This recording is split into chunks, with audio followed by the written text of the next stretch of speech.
The sky above rural Kansas had darkened ominously by late afternoon, turning from pale blue to a bruised gray, a warning that no weather app could truly prepare a young pilot for. Jake Miller, 20 and full of nervous energy, gripped the yoke of his 172, knuckles whitening. His eyes darted between the dashboard and the horizon. He had flown solo only a handful of times, each attempt filling him with both pride and anxiety, but this flight felt different. Something about the way the clouds churned, the wind shrieked, and the horizon seemed to vanish into a gray void set every nerve on edge. A flash of lightning ripped across the sky like a jagged scar, followed by a deafening rumble of thunder. The plane shuddered and Jake's stomach lurched. He fought the yoke as the wind slammed the wings, rolling the tiny aircraft violently. The engine sputtered once, then again, coughing up smoke, then roaring back to life. "No, no, no, no," Jake muttered under his breath, a pit of dread forming in his stomach. This was supposed to be a simple training flight, a quick circuit around the county airstrip, nothing more. But now it felt like a test he wasn't ready to face. "Mayday, Mayday, 23X engine failure." His voice cracked over the radio, cutting through the static. There was no immediate reply, only the hiss of interference and the occasional static pop. He twisted the yoke, eyes straining to see the ground through sheets of driving rain. Fields blurred beneath him, turning into a dark, undifferentiated smear. Panic threatened to seize his mind. He'd trained for emergencies, memorized procedures, but experience had taught him that in moments like this, theory and reality were two very different beasts. Far below, the sleepy town of had no idea a life hung in the balance above them. Carter's Diner, a small, time-worn establishment on the main strip, hummed with the late afternoon rush of locals and travelers seeking refuge from the storm. Plates clinked, coffee steamed in chipped mugs, and laughter bounced off the walls. Bob Carter, the grizzled owner in his 60s, manned the radio like an old ritual, listening for passing pilots, storm warnings, or the occasional emergency call. A faint crackle over the radio caught his attention, though most of the patrons ignored it. Amy Carter, 28, a waitress with sharp eyes and a quick smile, paused mid-step. Something about the voice made her stomach twist. "Jake," she whispered, hoping she imagined it. But then it came again, more urgent. The young pilot's voice trembled through static. "Mayday, engine failure, can't see the runway." Her heart lurched. Jake Miller, her cousin's boy, the one who had spent his childhood racing paper airplanes down the diner's back alley, the boy who dreamed endlessly of flying, was in trouble. Amy's hands trembled as she instinctively moved toward the dusty, old radio microphone sitting on the shelf behind the counter. She hadn't touched it in months, and certainly never expected to use it to talk to a real pilot in the sky. Yet something inside her screamed that this moment demanded courage she didn't know she had. "Bob," she said quietly, eyes fixed on the radio. "That's him, Jake. He's in trouble."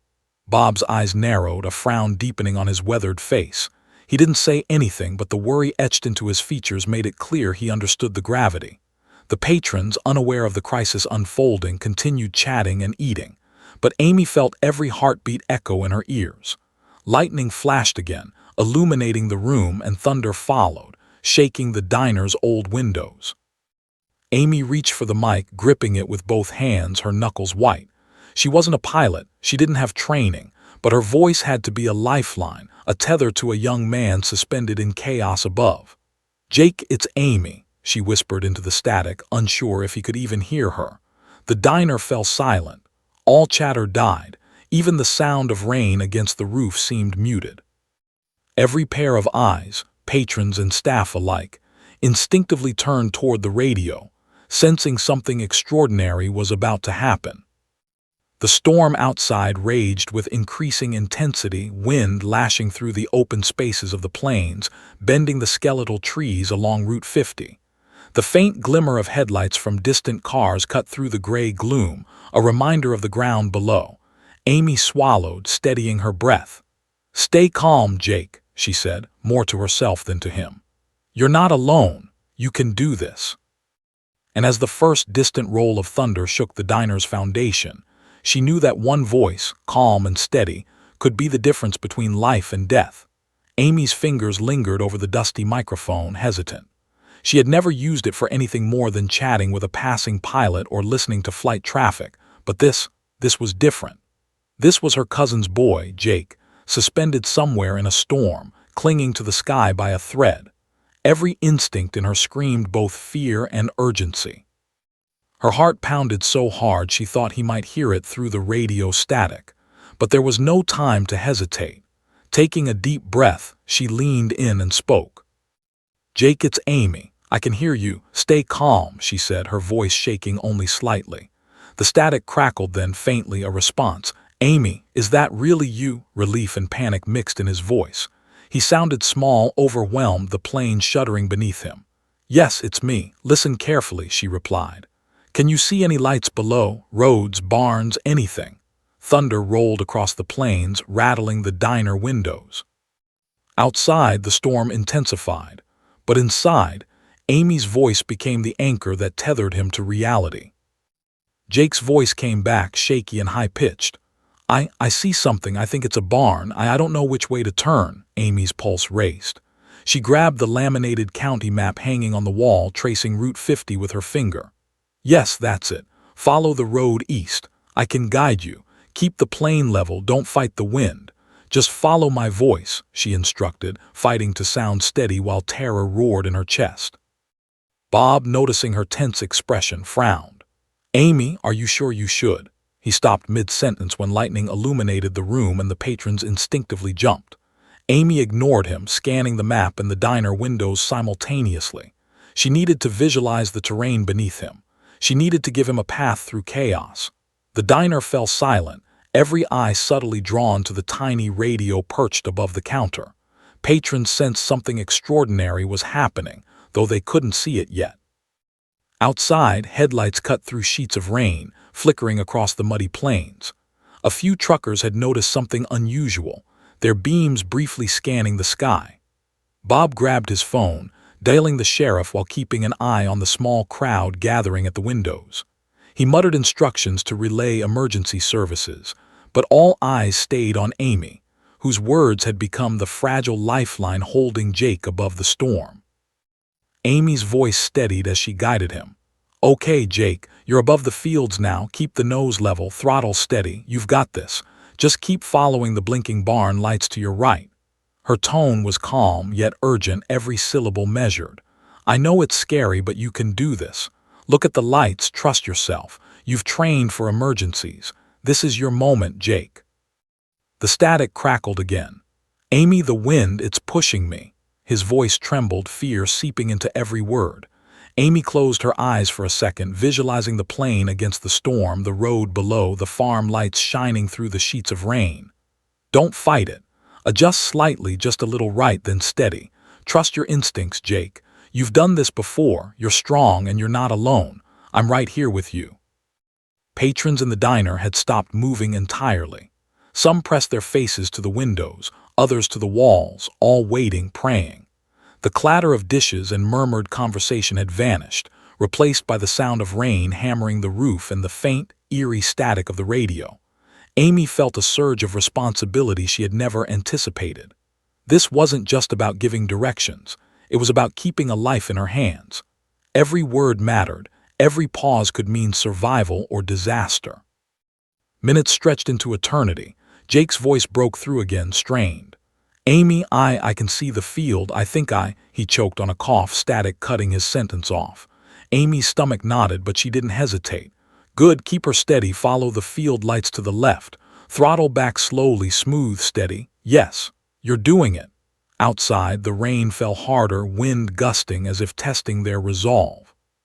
But Amy's voice remained unwavering, a beacon slicing through the storm, guiding him, tethering him to the ground. Bob whispered under his breath, a mixture of awe and disbelief. "She's actually doing it. She's guiding him down." Amy's hands shook slightly as she gripped the microphone, repeating instructions in a rhythmic, calm pattern. She could feel the storm pressing in on all sides, yet inside, the diner became a fortress of determination. The voice of a young waitress, ordinary in every way, was the only lifeline holding in the sky, Jake's fingers ached as they gripped the yoke, sweat streaking his brow. The plane shuddered violently, wings rocking under the relentless wind. Rain hammered the windshield like shards of glass, reducing visibility to nearly nothing. Every second felt like an eternity as he fought to maintain control. His heart thudded in his chest, and for a moment doubt clawed at him. "I can't do this," he thought. "I'm going to die out here." Then, through the haze of fear and static, he heard her voice again. "A little right, Jake, just a touch, then steady. Keep her level," Amy said calmly, her tone sharp and precise. There was no panic, no hesitation, only a firm, guiding voice cutting through chaos. She held the radio microphone as if it were a lifeline, and in a sense it was. Without her, Jake was alone in the storm. With her, he had direction, a tether to safety. Amy ignored the murmurs of the diner patrons and the nervous glance from Bob. This was her moment, and she knew it. Jake followed her instructions, turning the plane slightly. The rolled with the wind, threatening to tip too far, but he held on. "Good, now keep her steady." "You're doing great," Amy encouraged, tracing the map on the wall with her finger. She memorized every field, every road, every barn light that might serve as a beacon through the storm. "See the lights ahead. That's our goal. Keep your focus. Don't let the wind dictate your path. You control her, Jake. You've got this." Outside, the storm howled with renewed fury.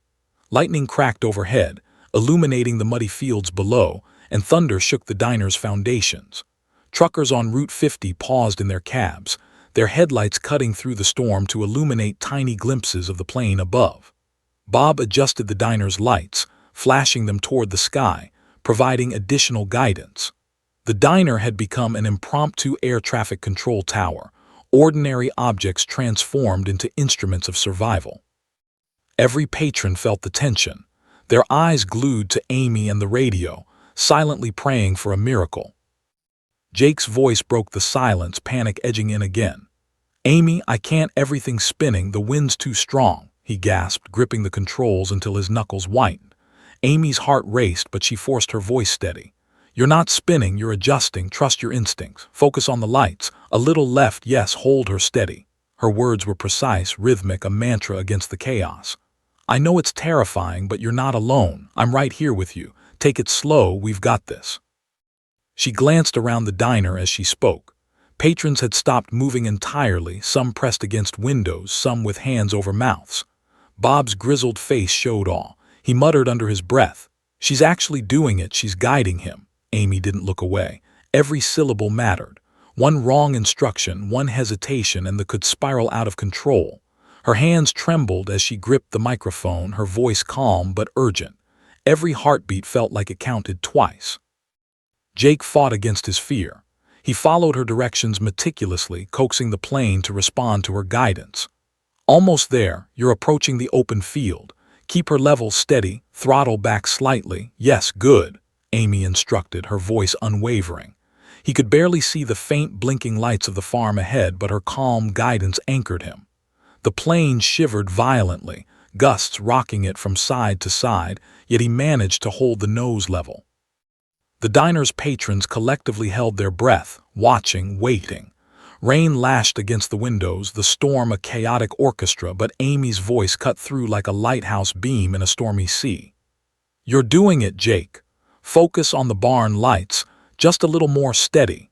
Her voice became the anchor, the invisible hand guiding him, the difference between life and catastrophe. Minutes stretched into eternity. Jake's breathing grew ragged, but he followed her every word. Amy's mind raced, predicting gusts, checking the map, coordinating with Bob and the flashing lights outside. She realized she had become more than a waitress in this moment. She was a lifeline, a human air traffic controller improvising in real time. One wrong move, one delayed word, and it could all end in disaster. Yet she remained calm, giving Jake the clarity he desperately needed. Through static and storm, the tiny diner held its collective breath. Amy's voice, steady, calm, and precise, had become the only thing keeping Jake alive in the tempest above. And in that moment, ordinary people, ordinary objects, and extraordinary courage collided in a fight for survival. Jake's hands ached, muscles screaming from the strain of holding the yoke steady against the raging storm. Rain hammered the windshield relentlessly, each droplet like a tiny hammer striking metal. Wind gusts tore at the wings, forcing him to constantly adjust. Visibility was nearly zero, and his heart pounded in his chest like a drumbeat of impending doom. For a brief moment, doubt crept in, whispering, "I can't do this. I'm going to die." But then Amy's voice cut through the roar of the storm, calm, precise, unwavering. "You're doing fine, Jake. Just a little right, then steady. Follow the lights below, trust yourself," she instructed, leaning over the microphone. She could feel the weight of every word, every pause a heartbeat that might decide life or death. Outside, the storm screamed, but inside the diner, time seemed to slow. Patrons pressed against windows, hands frozen over coffee mugs and plates. Even Bob stopped mid-step, eyes wide, realizing that a life hung on the fragile connection of a voice and a microphone.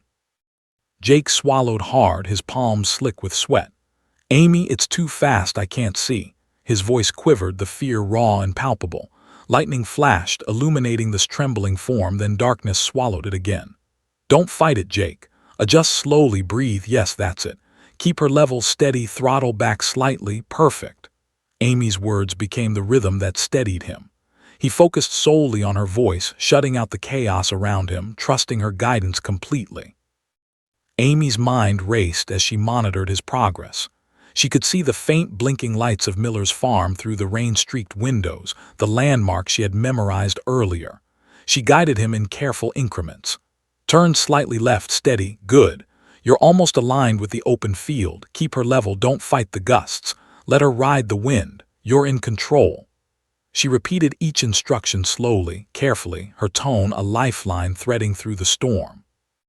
Bob and a few truckers outside adjusted their headlights, shining toward the open field. Each flicker of light offered a visual cue for Jake. The diner had transformed into an improvised control tower, ordinary objects and people improvising a rescue in real time. Patrons watched with bated breath, silent prayers hanging in the air. Some held hands, others pressed faces against windows, hoping for a miracle. Amy could feel their tension, feeding into her own determination. There was no room for fear now, only clarity, precision, and unwavering focus. Jake's voice returned, trembling. "Amy, I think I'm going too low, the field I can't see clearly." The shuddered violently, and he fought to maintain control. Amy's heart raced, but she forced a calm, commanding tone. "You're doing fine, Jake, trust the lights. Nose level, throttle back steady, yes, perfect. Just a little more. You're over the field now, breathe. You can do this." She visualized him flying as if she were in the cockpit, guiding every movement, every adjustment. Lightning split the sky again, illuminating the fields below and the muddy outline of the landing strip. The roar of the storm was deafening, yet Amy's voice cut through, an unwavering beacon of control. She coordinated subtly with Bob and the truckers, adjusting light positions, offering Jake visual cues in addition to her vocal guidance. Each word, each instruction was measured, deliberate. One mistake, one delayed syllable, could send the plane spiraling into disaster, but Amy refused to falter. She became the calm eye in the storm, steadying the pilot above and the terrified crowd below. Jake's breathing grew ragged, yet he followed her instructions precisely. The plane's wings rocked violently, gusts pushing him unpredictably, but Amy guided him inch by inch, steadying the descent. "Good, hold her, yes, almost there, follow the blinking barn lights, steady, steady." Each word was a thread pulling him back from chaos. Patrons in the diner collectively held their breath, rain and thunder fading into the background as every eye and every heartbeat focused on Amy's voice. Minutes stretched like hours. The quivered over the field, but Amy's steady voice anchored him. She realized she had become more than a waitress. She was a lifeline, a human tether holding a young pilot's life above a stormy abyss. The weight of responsibility pressed on her, yet she refused to let panic touch her tone. Every instruction, every pause, every breath mattered. And in that moment, ordinary courage met extraordinary crisis, forming a lifeline that odds. Jake's hands trembled violently on the yoke as he fought to keep the steady. Rain plastered his hair to his forehead, visibility a blur of gray and lightning flashes. Each gust of wind felt like a fist pounding the plane, trying to wrest control from him. His stomach lurched, his mind racing with fear and calculation. He knew he was close to the open field Amy had guided him toward, but the storm showed no mercy. One wrong movement, one delayed reaction, and everything could end in an instant. "Breathe, Jake. You've got this." Amy's voice cut through the roar of the storm over the radio, calm, unwavering, precise. She leaned over the mic as if her very presence could steady him. "Keep her level. Adjust slowly, a little right, steady, good. You're doing amazing. The field's right there, see the lights, follow them." Thunder rolled like a drumbeat across the plains. Amy's heart raced, but she forced her voice to be a lifeline, a guiding hand that reached up through static and rain. Jake glanced downward, squinting through the heavy rain. A patch of darkness suddenly broke into glimmers of blinking lights, the farm. Relief surged, but panic threatened to take it away again. "Amy, I see it, but it's moving too fast." His voice quavered, fear palpable. Amy's mind raced. Every word had to count, every syllable had to guide him safely. "Don't fight it. Adjust your throttle slightly, nose level, hold her steady. Yes, perfect. Keep following the lights. You're in control, Jake. Trust yourself." Outside, the storm hammered the diner roof with relentless force. Patrons pressed to the windows, watching, praying, holding their breath. Bob's hands shook as he held the flashing lights outside, coordinating with Amy. Truckers stopped their engines on Route 50, pointing their beams upward, a makeshift runway in the storm. In that moment, the diner had transformed into an emergency control tower, its patrons ordinary people suddenly part of a life-or-death operation. Every glance, every movement, every flicker of light was critical. Jake's palms were slick with sweat, the yoke shaking under his grip. The plane's wings quivered as gusts tried to twist it sideways. "Amy, the wind, it's pushing me. I can't hold her." Panic edged into his voice, sharp and raw. Amy inhaled, forcing calm. "Yes, you can. I know you can. Use the wind, don't fight it. Slight left, now steady, perfect. Keep following the lights, that's it, you're almost there."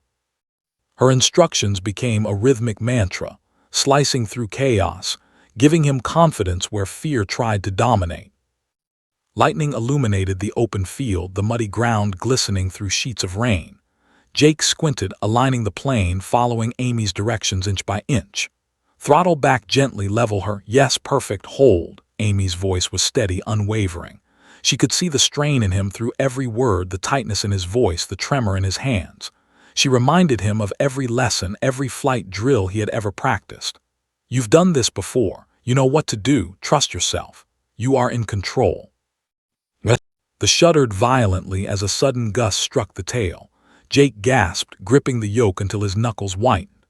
"Amy, she's shaking." Amy's own pulse raced. "Stay calm, you are flying her. Adjust slowly, small corrections, perfect. Hold steady. Yes, yes." She felt the diner tremble around her from the storm's roar, but her focus never wavered. Patrons were silent, eyes wide, hearts pounding. Every second mattered, every instruction critical. Minutes seemed to stretch into eternity. The plane quivered above the muddy field, wings trembling against the gale. Jake's breathing was ragged, sweat and rain streaking his face, but he followed Amy's guidance meticulously. The blinking lights, the tiny signals, the rhythm of her voice, all of it anchored him through chaos. Amy repeated her instructions with a careful, precise cadence. "Hold steady, follow the lights, level. Almost there, breathe." Each word a lifeline, each pause a moment of focus in the storm. And in that moment, suspended between earth and sky, between fear and hope, Jake realized the truth. He wasn't alone. Amy's voice, steady, calm, and unwavering, was his anchor. And it was enough to keep him alive, to carry him toward the field and toward a chance to survive the storm. Jake's stomach dropped as the wheels neared the muddy field. Rain soaked his hair, plastering it to his forehead, and his hands ached from gripping the yoke through the violent gusts. The storm showed no mercy, thrashing the small plane as though testing its resolve. Each flash of lightning illuminated the field below in harsh, silver light, and the darkness returned almost immediately. The farm lights Amy had guided him toward shimmered faintly through the sheets of rain, a fragile beacon in a tempestuous sea. His heart pounded, but he trusted her instructions. "Throttle back, gently, hold her level, steady. Yes, perfect." Amy's calm voice cut through the static like a lifeline. She clutched the radio mic as if her own survival depended on it, every word deliberate, every pause calculated. She could feel the tension in her chest, but she refused to let it show. Patrons in the diner had stopped breathing, some frozen against windows, others gripping each other's hands. Outside, the flashing headlights of truckers and the diner's lights marked a makeshift runway. Every moment mattered. The shuddered violently as a gust slammed the tail. Jake's stomach lurched and he cursed under his breath, eyes wide. "Amy, it's shaking, I can't." "Yes, you can, don't fight it," she shouted, voice unwavering. "Use the wind, small corrections, level her steady, yes, yes." She visualized every second of the landing, guiding him inch by inch. Thunder roared, the wind howled, but her words became the anchor keeping him grounded in purpose, in clarity, in hope.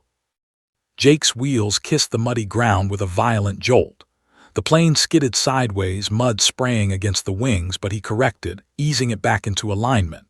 "Hold her steady, that's it, good." Amy's voice carried over the roar of the storm. He could feel the plane trembling beneath him, wings vibrating like a living thing fighting the gale, but he kept her level. One more careful nudge of the throttle and the plane glided forward, scraping the sodden earth. Outside the diner, the crowd erupted into quiet, anxious whispers. Truckers flashed lights and honked horns, marking Jake's progress. Bob, standing with rain streaming down his face, shouted encouragements he had never imagined giving. Patrons pressed faces against the windows, eyes wide, hearts racing. Amy's focus never wavered. She repeated instructions meticulously, guiding him through the final treacherous yards. "You're almost there. Hold her level. Throttle back, steady, yes. Touchdown coming." Every word was precise, a heartbeat between life and death. The plane bounced slightly on the muddy surface, then skidded again, scraping over a small ditch. Jake's muscles burned, sweat stinging his eyes, but he adjusted, trusting Amy completely. "Good, hold steady, you're doing amazing, just a few more feet, almost there."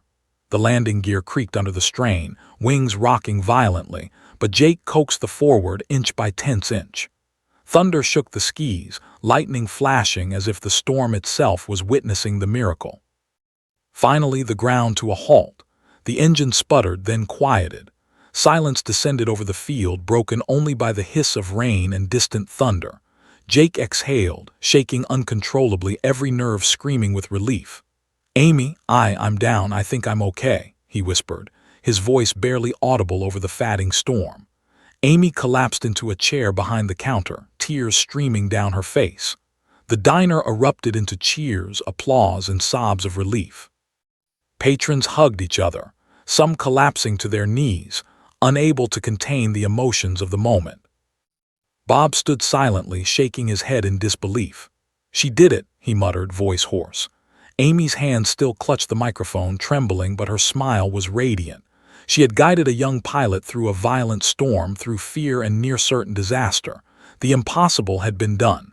Jake, exhausted but alive, stepped from the cockpit, mud and rain soaking him to the bone. He looked back toward the diner, his voice choked.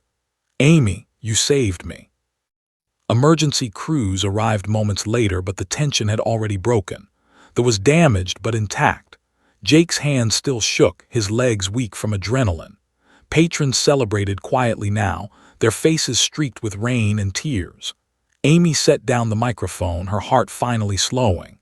She had been terrified, yet focused, steadying a life above the storm with nothing but her courage, her calm, and her voice.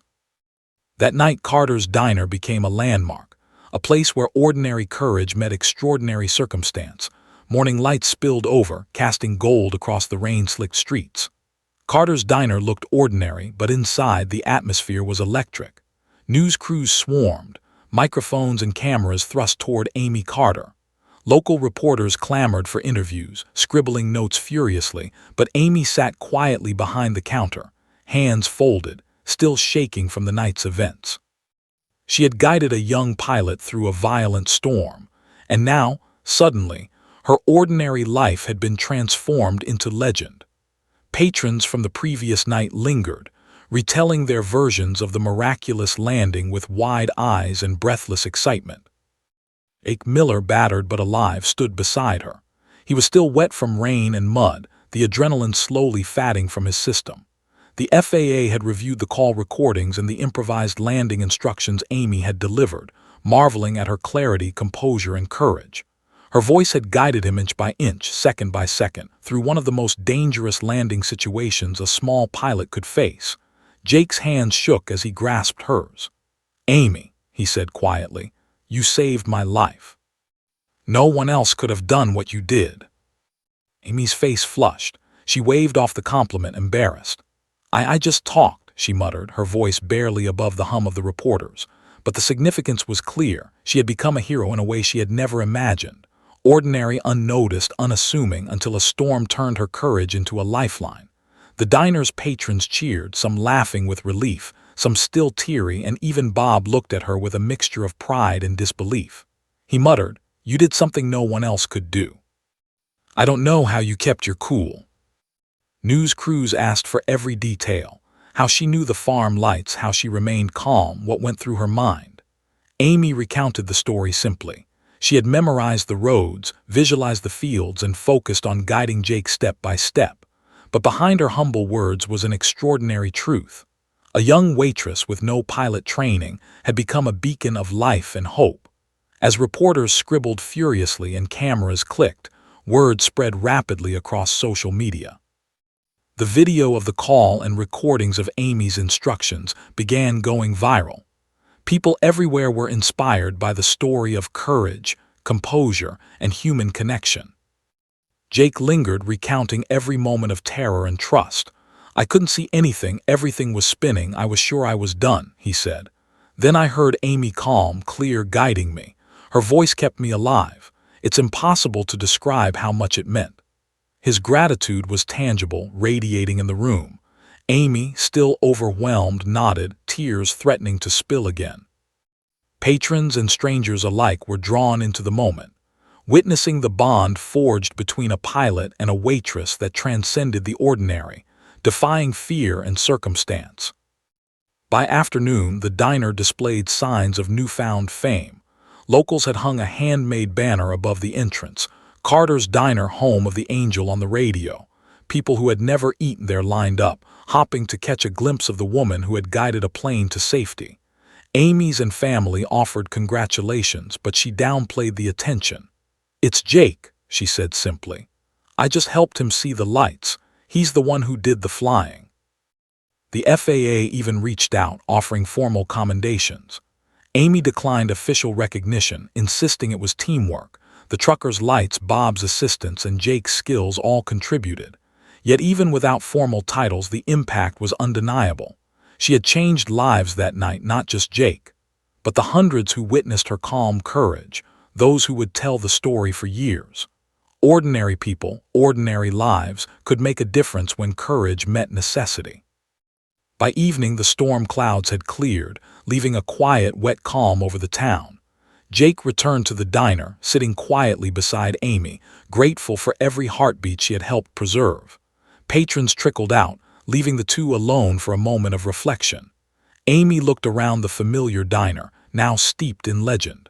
She realized something extraordinary. Courage doesn't need a uniform or training. Sometimes all it needs is a voice, steady and unwavering, reaching through chaos to bring someone home. And in that quiet moment, the diner, the storm, and the people within it became forever intertwined. A story of fear, courage, and survival had been written, not in ink, but in human connection, bravery, and the unwavering voice of a waitress who saved a life. Months had passed since that stormy night, yet Carter's Diner still buzzed with the story of Amy's courage. Patrons, strangers, and reporters continued to visit, hopping to catch a glimpse of the waitress who had guided a young pilot through a violent Kansas storm. The town had embraced her heroism, and the diner had become a landmark. Yet Amy herself remained modest, quiet, and almost shy about the attention. To her, it had simply been a matter of doing what needed to be done. Her courage had been ordinary in intention, extraordinary in consequence. Jake Miller, fully recovered from the night's ordeal, returned to flying. He piloted a small plane over the fields surrounding, the wind gentle now, the sky clear. Each flight carried him past Carter's Diner, the place where his life had been saved. On this day he circled low, waving to Amy through the window. She smiled and waved back, the memory of that terrifying night fresh in both their minds. Though months had passed, neither would ever forget the terror, trust, and triumph of that evening. Inside the diner, a framed photograph had been hung above the jukebox. The muddy wheels sunk slightly in the sod, headlights still blazing through the storm. Patrons often paused to look at it, marveling that such a fragile moment had been survived. Amy sometimes stared at it herself, remembering the moment the plane touched down, the engines quiet, the storm raging around them, and the overwhelming flood of relief that followed. It was a reminder that ordinary people could perform extraordinary feats when called upon. News crews had returned many times, documenting her story for television and online features. But Amy refused to call herself a hero. "I was just talking," she said, her voice gentle, almost dismissive. Yet everyone understood the magnitude of what she had accomplished. She had transformed fear into action, panic into precision, uncertainty into life-saving guidance. The diner became more than a place for coffee and pie. It became a shrine to courage, empathy, and human connection. Jake occasionally brought fellow pilots by to meet Amy. Each time he recounted the moment of terror, the storm's fury, and the clarity her voice provided. "You guided me through death itself," he told her each visit, and Amy would shake her head, smiling quietly. Patrons and visitors often stood silently, listening, awe in their eyes. Amy's courage had not only saved a life but inspired countless others, turning an ordinary waitress into a legend, a symbol of calm amidst chaos. Even the locals who had been skeptical the night of the landing, people who had thought her actions reckless or impossible, now spoke of her with reverence. "She saved him," Bob would say simply, shaking his head. "She kept her head and she kept him alive." The storm that had once raged over became a tale of triumph, a story told at family gatherings, town meetings, and school assemblies. Amy's voice had transcended its ordinary origins to become a lifeline remembered by all. On quiet evenings, after the diner had emptied and the lights dimmed, Amy sometimes stood by the window, listening to the wind rustle through the trees. The plain stretched endlessly, open and wide, a reminder of the night she had faced the storm. And in her heart, she carried the knowledge that courage is not about fame or accolades. It is about stepping forward when the moment demands it, even if you are just an ordinary person in an extraordinary situation. Jake continued flying. His love for the skis deepened, but he never forgot the ground beneath him that night. The diner, the blinking barn lights, and Amy's unwavering voice had tethered him to life. And Amy, though quiet and humble, knew her voice would forever echo in the memory of that storm, in the lives she had touched, and in the skis that once roared above Kansas. As the sun set, casting golden light across the plains, the diner stood proudly, a beacon not just of coffee and pies, but of hope, courage, and the extraordinary power of a single, steadfast voice. And whenever storms rolled over, locals whispered of a hero not in a cockpit, but behind a counter, an ordinary woman whose bravery had saved a life and left a legacy in flight.